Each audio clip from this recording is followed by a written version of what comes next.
Hello guys, magandang tanghali sa lahat. Dito po pala kami ngayon sa aming nabili na lupa na may kasama na rin yung mga kahoy. Tawag pala na kahoy nito, ito yung grabas. Grabas. Mas mahal pa to sa sa Palakata. Ayan guys, papakita ko sa inyo kung maliit lang to guys, pero okay na rin, at least may napundar sa naghirapan sa buhay guys. Sama ko pala yung shoutout pala sa asawa ko, ito yung asawa ko. Tulog yung ganda ng gupit ng ako.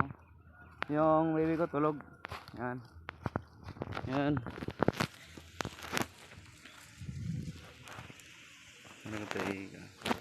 Hey guys, yan. Nakita ko lang guys. Kagandang magtano dito guys, tira. Ito yung picture na lagyan ko rin ng figure dito at saka mga manukan. Someday pag may pera na, wala pa kasing punan para sa ganong negosyo. At subscribe na rin sa vlog ko at saka sa reels ko sa Pete's Vlog. Follow nyo lang ako guys at maraming salamat.